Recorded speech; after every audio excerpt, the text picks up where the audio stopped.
Graça e a paz de Jesus Cristo. Seja muito bem-vindo a esse canal que compartilha leituras, estudos, meditações e reflexões com base nos capítulos da Bíblia. Se você gosta de fazer a leitura da palavra, você é convidado a se inscrever nesse canal e ativar o sininho, que sempre que for lançado um novo vídeo, você vai ser notificado a respeito das novas postagens aqui do canal. Hoje nós vamos meditar em 1 Samuel, no capítulo 6. Nós estamos fazendo a leitura de 1 Samuel. Se você não leu outros capítulos, eu vou deixar aqui no canto superior do vídeo um acesso para que você possa ler o texto de 1 Samuel, capítulos 1 até 5, nos vídeos que já foram gravados. O capítulo 6, ele está diretamente relacionado com o capítulo 5. Tanto o capítulo 5 quanto o capítulo 6 falam a respeito da Arca da Aliança. O que era a Arca da Aliança? A Arca da Aliança era uma arca que Deus havia ordenado para o povo no Levítico que construísse para simbolizar a presença de Deus. Aonde a Arca da Aliança estava, ali estava a presença de Deus. Então, essa Arca da Aliança estava com o povo israelita em Siló, que era a cidade onde habitava o sacerdote Eli e os seus filhos, Ofni e Finéias, que eram os sacerdotes em Siló.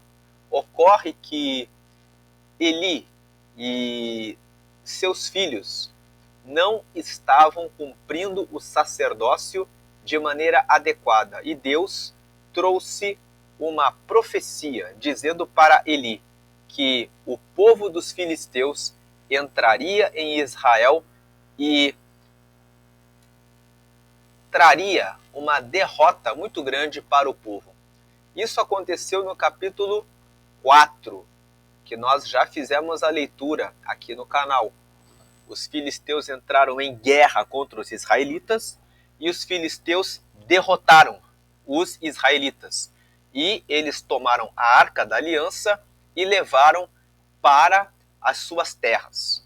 No capítulo 5, que agora está aberto na tela, nós vemos que os filisteus tomaram a Arca da Aliança e eles levaram para a cidade de Ebenezer, né, da cidade de Ebenezer, que era dos israelitas, para Asdod.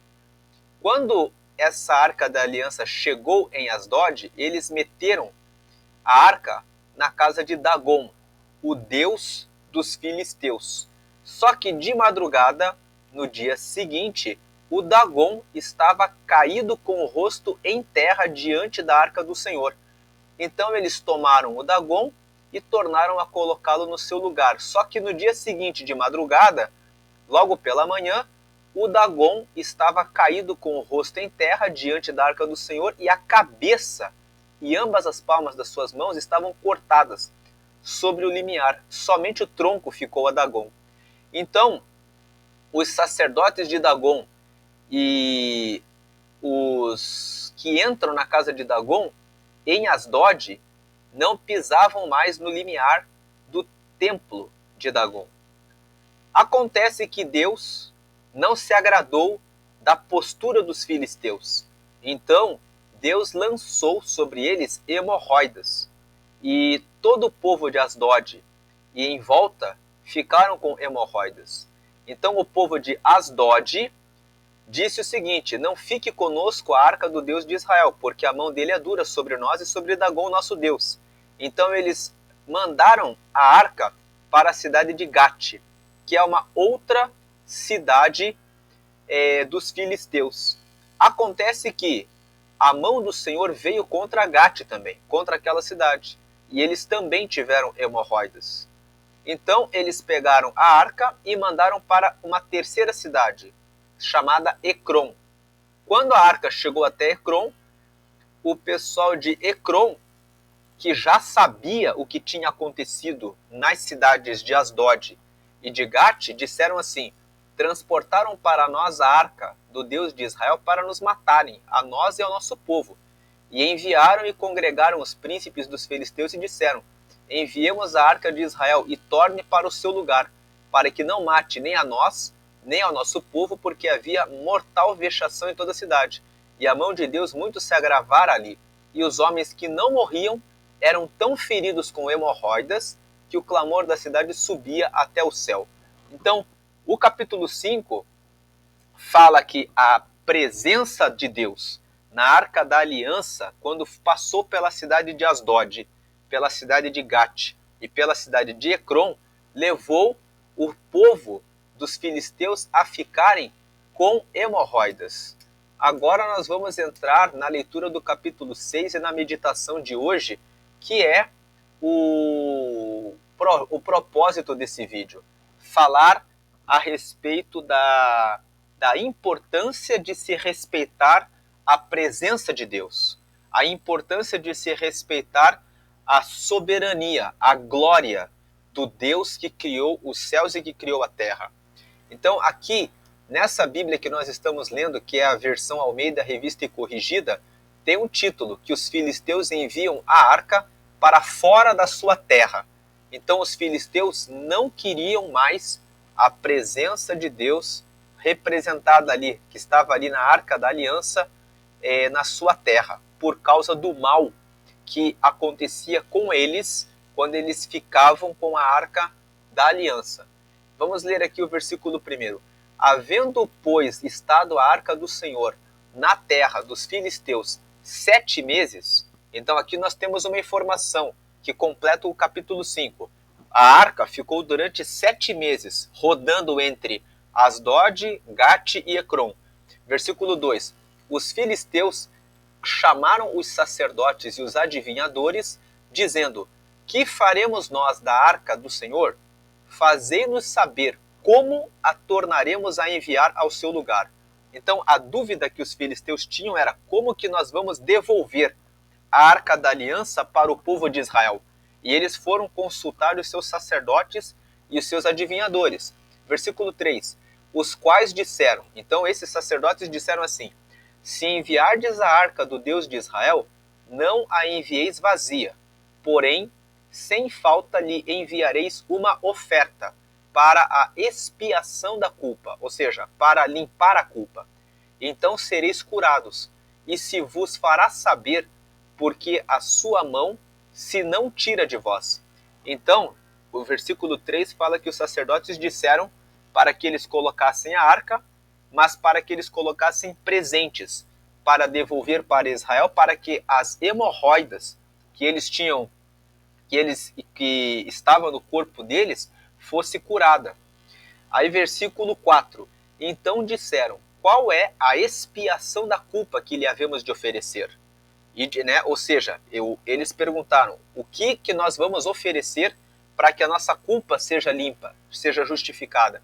E os sacerdotes disseram: segundo o número dos príncipes dos filisteus, 5 hemorroidas de ouro e 5 ratos de ouro, porquanto a praga é uma mesma sobre todos vós e sobre todos os vossos príncipes. Então, os sacerdotes disseram o seguinte: nós temos aqui na nossa terra, entre os filisteus, 5 príncipes. Os príncipes representam o povo filisteu. Então, como são 5 príncipes, vamos mandar 5 hemorroidas de ouro, ou seja, pega o ouro, faz a forma das hemorroidas e pega o ouro também, forma 5 ratos e para entregar como presente. Versículo 5. Fazei, pois, umas imagens das vossas hemorroidas e as imagens dos vossos ratos, que andam destruindo a terra. Então, o capítulo 6 nos traz uma informação que o capítulo 5 não traz, que além das hemorroidas, começou a haver uma praga de ratos entre as cidades dos filisteus, enquanto eles ficaram com a Arca da Aliança, que andam destruindo. Então fazei, versículo 5, fazei, pois, umas imagens das vossas hemorroidas e as imagens dos vossos ratos que andam destruindo a terra e dai glória ao Deus de Israel.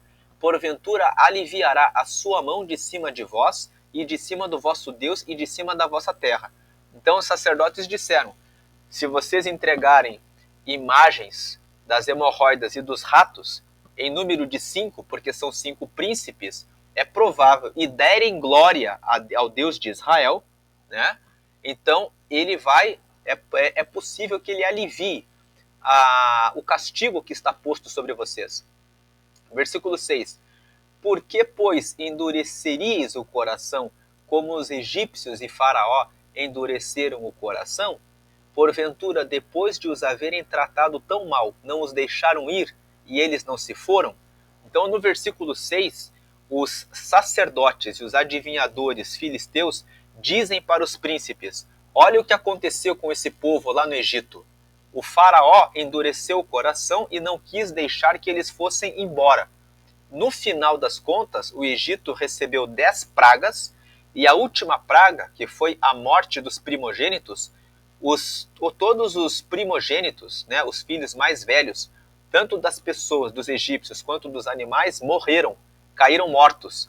Quando o faraó viu que o seu filho mais velho estava morto, e que isso tinha acontecido com todas as famílias do Egito, ele disse imediatamente: saiam da nossa terra. E essa história era conhecida dos outros povos, e os filisteus, os sacerdotes filisteus, disseram para os príncipes: olha o que aconteceu no Egito.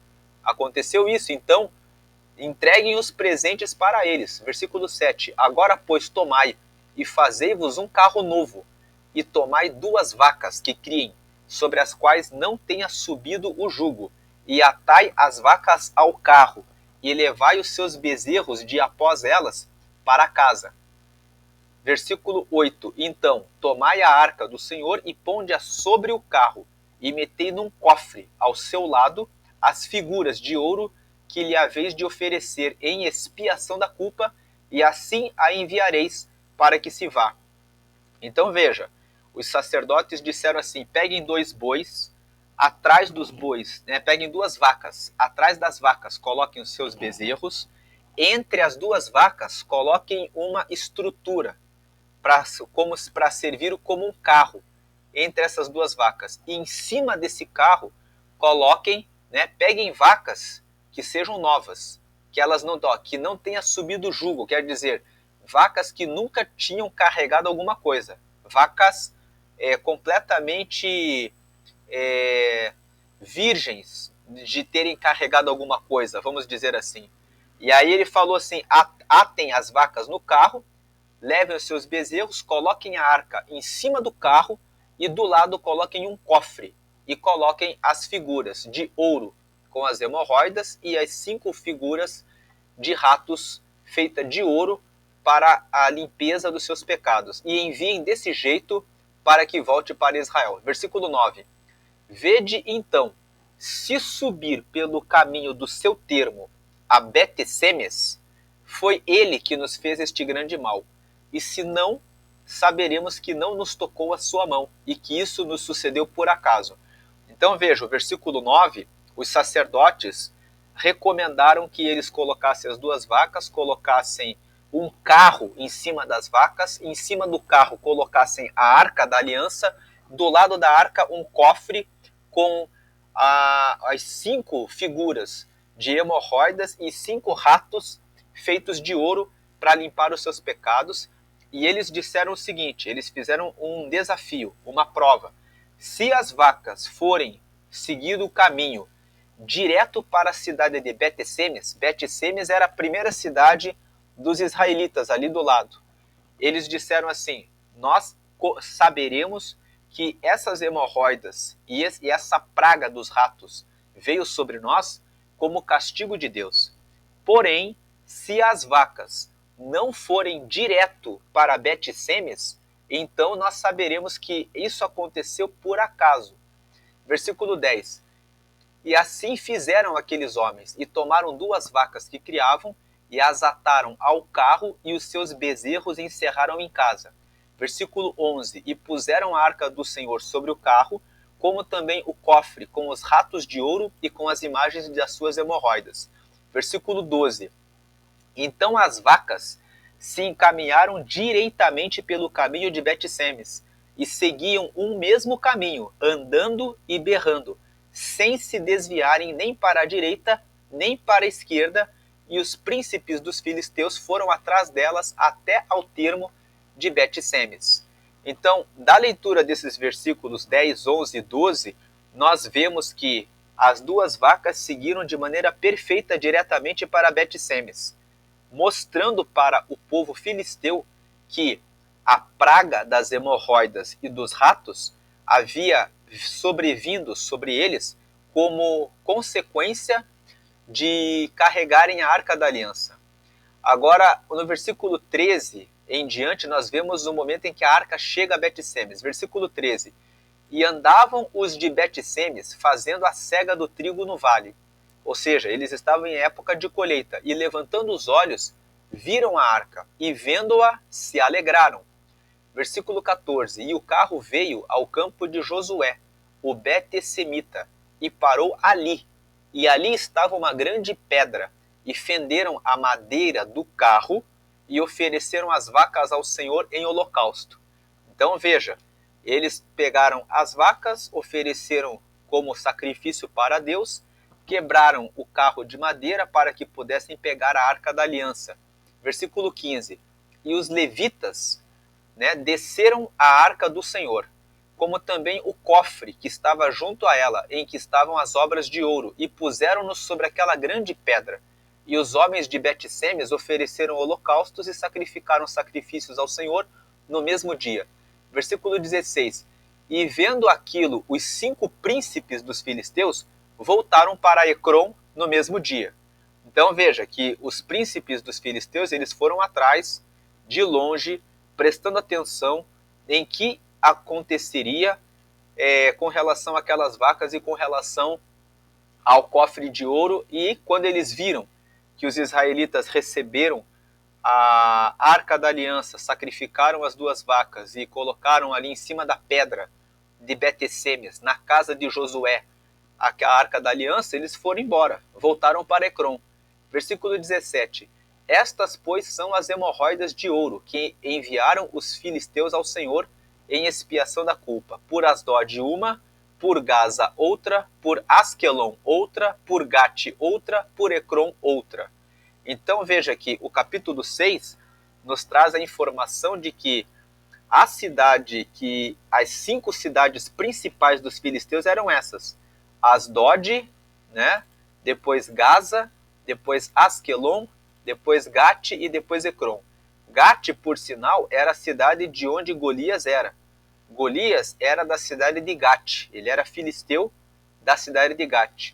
Essa Gaza é a faixa onde atualmente, ainda nos dias atuais, existe uma faixa onde os palestinos residem, existe um território ali do lado de Israel que é habitado por eles. É esse pedaço de Gaza que está atualmente em guerra em Israel. Ali naquele deserto é que houve uma explosão ali, onde o Hamas atacou o povo que estava ali no deserto, na parte de Israel, e deu início à guerra que está acontecendo. Eu estou gravando esse vídeo agora em 2023, é um período em que Israel está em guerra com a Palestina em razão de um ataque do grupo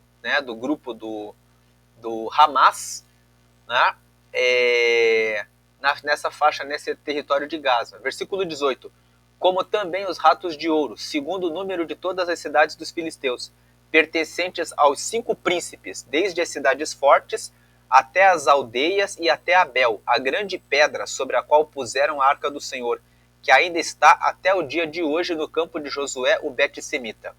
Quando nós lemos o versículo 18, que fala que a arca da aliança está até ao dia de hoje no campo de Josué, isso não significa que a Arca da Aliança está lá até esse ano de 2023. Tem algumas pessoas que leem a Bíblia e elas dizem assim: nossa, mas está escrito que a Arca da Aliança está lá em Bet-Semes até hoje. É até hoje? Não. A Bíblia ela foi sendo escrita ao longo de vários e vários anos.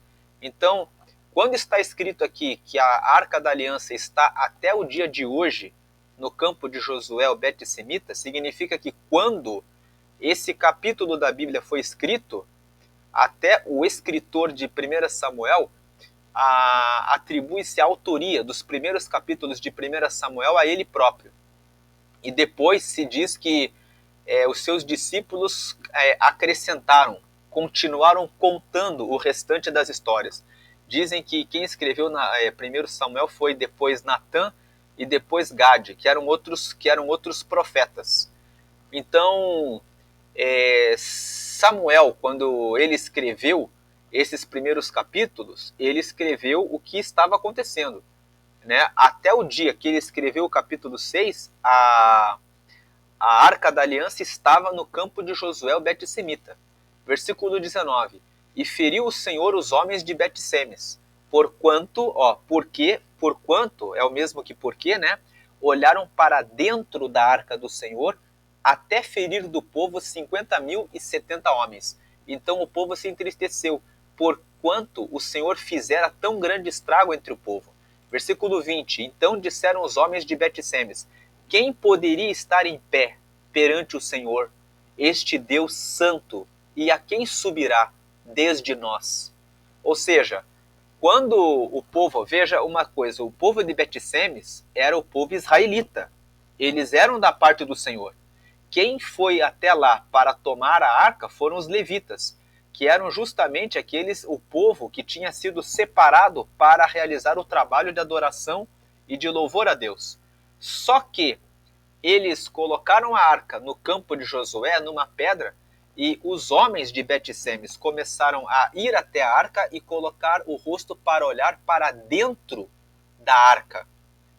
E isso fez com que 50.070 homens fossem feridos pelo Senhor, e isso deu tristeza no povo. E o povo se questionou: quem pode estar em pé diante do Senhor, diante de Deus? Nós precisamos lembrar aqui nessa pergunta que quando o povo de Israel estava no deserto, eles ficaram 40 anos caminhando no deserto, saindo do Egito, até chegarem à terra prometida, até chegarem à terra de Canaã, até chegarem a essa terra que eles estavam ocupando, que é o território deles, que o território que foi conquistado pelas guerras, que Josué, o livro de Josué, que foi o sucessor de Moisés, conta quantas batalhas o povo foi enfrentando para que pudessem ir tomando os territórios que Deus tinha prometido para eles. Até eles chegarem a essa terra, eles ficaram 40 anos no deserto. Durante esse período, Deus se manifestava muitas vezes e o povo dizia assim para Moisés: nós não queremos ter contato com esse Deus, porque esse Deus, ele é fogo, porque esse Deus, ele é muito poderoso. E eles diziam para Moisés: você fala com Deus, você fala com ele e comunica o que ele quer de nós. E todo o tempo, o povo de Israel não queria ter contato diretamente com Deus. Eles queriam que Moisés tivesse o contato e que Moisés repassasse os recados para eles.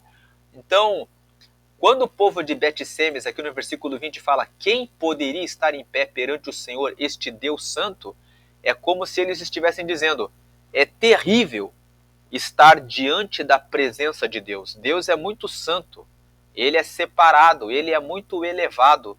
Nós somos pecadores. Quem pode chegar diante de Deus e conversar com Deus? E a quem subirá desde nós? Ou seja, para quem Deus virá para falar conosco? Na época de Moisés, havia Moisés para trazer, para que subisse diante de Deus, para que pudesse transmitir o recado de Deus para eles. Mas eles aqui, diante da morte de 50.070 pessoas, ficaram pensando: quem que vai ter acesso a Deus? Quem que vai ter esse acesso? Versículo 21. Enviaram, pois, mensageiros aos habitantes de Kiriat Jearim, dizendo: os filisteus remeteram a arca do Senhor, descei, pois, e fazei-a subir para vós. Então nós vemos aqui que, veja, o povo de Bet-Semes era um povo israelita, mas eles não tiveram reverência para cuidar da arca. Qual é o significado desse texto para os nossos dias atuais? O significado desse texto para os dias atuais é o seguinte: a Arca da Aliança representa a presença de Deus. Deus, quando ele está, nós já meditamos no capítulo 5, que quando Deus está no meio do povo que é ímpio, Deus realiza a sua justiça. Por isso que o deus Dagon não conseguia ficar de pé. Ele acabou aparecendo curvado diante da Arca da Aliança no primeiro dia, e no segundo dia ele apareceu com o limiar da cabeça e das mãos cortados, só ficou com o tronco, porque Deus estava simbolizando que ele é maior do que Dagon. Quando a Arca da Aliança ficou em Asdod, depois ficou em Gate e depois ficou em Ecrom, conforme nós lemos no capítulo 5, e os homens ficaram com hemorroidas, Deus estava dizendo: se vocês quiserem ficar com a minha presença e não me derem culto e adoração, então vocês receberão o castigo de Deus, para que vocês saibam que eu sou Deus. Então o povo filisteu simplesmente devolveu com adoração por meio daquelas imagens de hemorroides e daquelas imagens de ratos feitos de ouro, né, usando um metal nobre, como uma forma de honrar a Deus, e devolveram para Israel. Agora, o fato de uma pessoa ser religiosa, frequentar uma igreja, fazer parte do povo de Deus, no caso os israelitas, né? Estou trazendo uma aplicação para os dias atuais.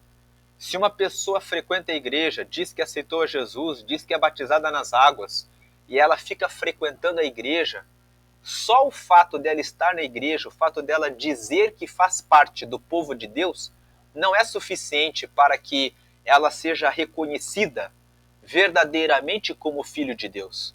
O povo de Bet-Semes era israelita. Podemos dizer assim, era o povo de Deus. Mas quando eles olharam para dentro da arca, Deus feriu 50.070 homens desses que ficaram ali em volta da arca, porque ali estava a presença de Deus. Por que Deus feriu esses 50.070 homens? Para dizer: vocês são meu povo, mas vocês não estão respeitando a minha glória. Vocês não estão aptos para tocarem na minha presença, para serem chamados meus amigos, para poderem receber a minha glória. Vocês estão tocando na minha glória, na minha presença, de maneira indevida. E existem muitas pessoas nos dias atuais que não estão respeitando Deus. Elas frequentam a igreja e muitas vezes estão em adultério. Muitas vezes assistem pornografia, sendo casados, desrespeitando o cônjuge. Muitas vezes são corruptos nos seus negócios, mas eles continuam frequentando a igreja, porque eles dizem: eu sou batizado, eu faço parte da igreja, eu conheço as pessoas da igreja que são meus amigos, eu faço parte dos grupos, então eu não vou me afastar, eu vou continuar frequentando a igreja e vou continuar tocando na presença de Deus como se fosse algo comum. Quando uma pessoa faz isso, ela está dizendo que ela não respeita, que ela não tem reverência. Deus é santo. Santo significa separado. Deus é totalmente separado do pecado. Ele não se envolve com o pecado. Então não basta que a pessoa diga: eu sou israelita, eu sou do povo de Deus. É necessário que o povo tenha o coração realmente tocado e quebrantado, realmente andando com Deus em fidelidade, em santidade. Hebreus capítulo 12, versículo 14 fala assim: segui a paz com todos e a santidade, sem a qual ninguém verá a Deus.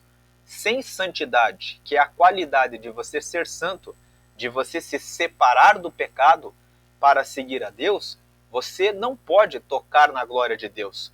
Quando você toca na glória de Deus dessa forma, em algum momento, Deus revela a sua faceta como Deus de fogo, como Deus de justiça.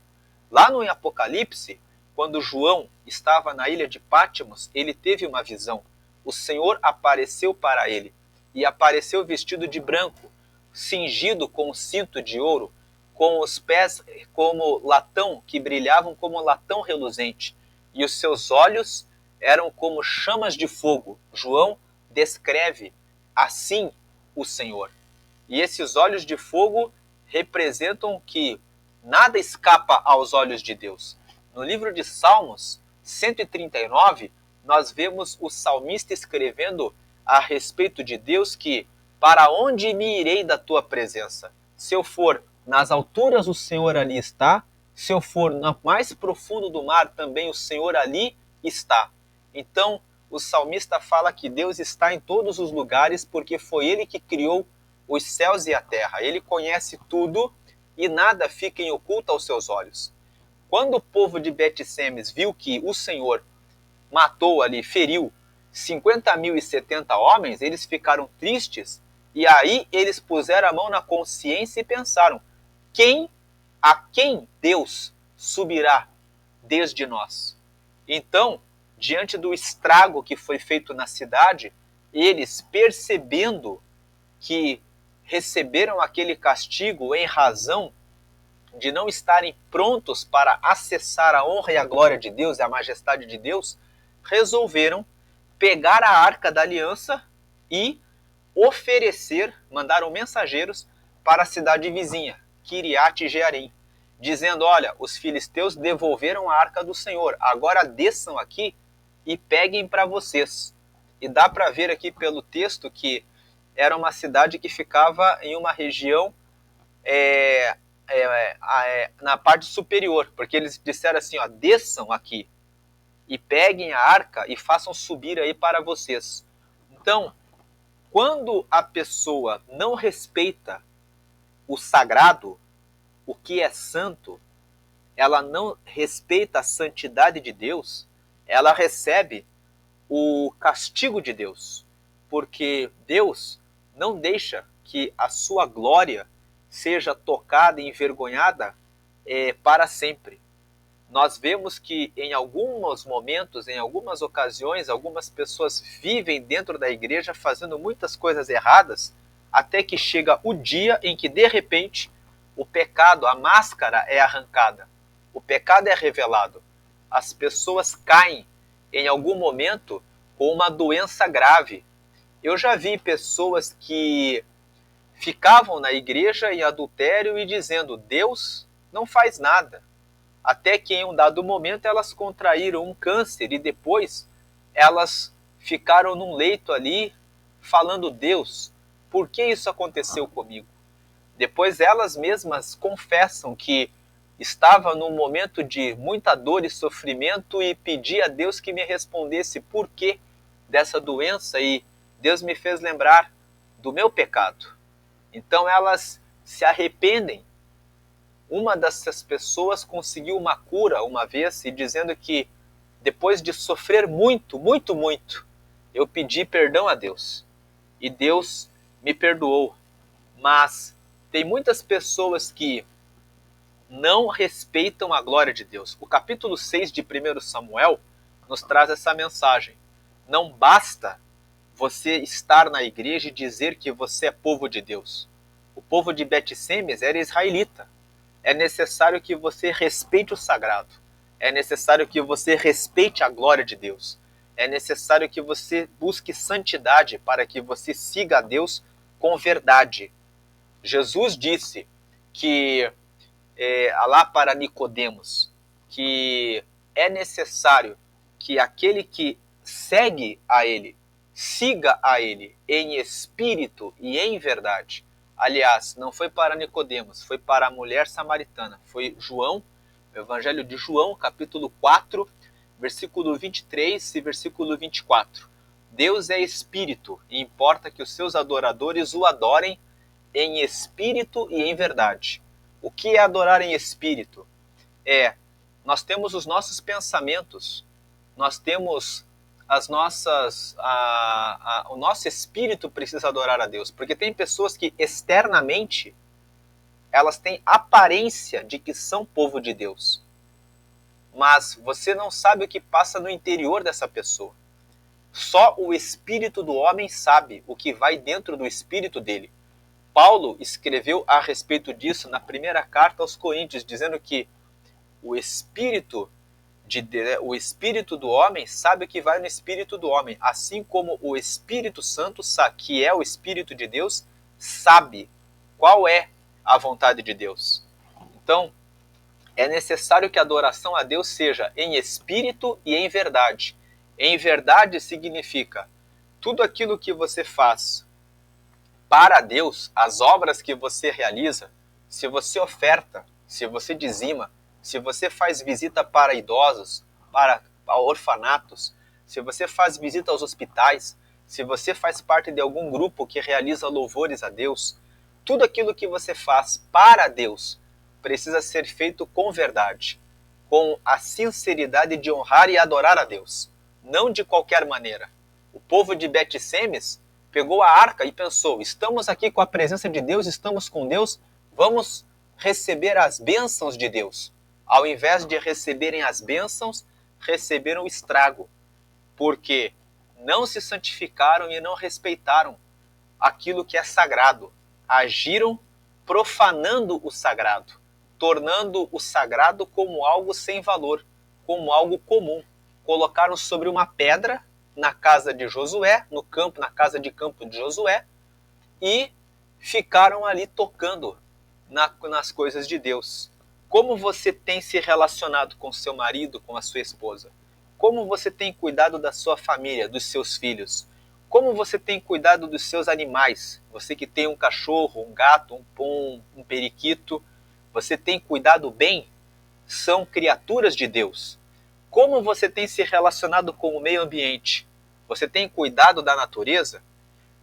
Eliminar o uso de plásticos, que nós sabemos que faz mal para a natureza, e eliminar como você tem cuidado da sua alimentação. Se você consome muito açúcar, se você não come em excesso, se você não pratica atividade esportiva, você não está cuidando do seu corpo, que é o templo do Espírito Santo. O que você tem colocado diante dos seus olhos? O que você tem assistido?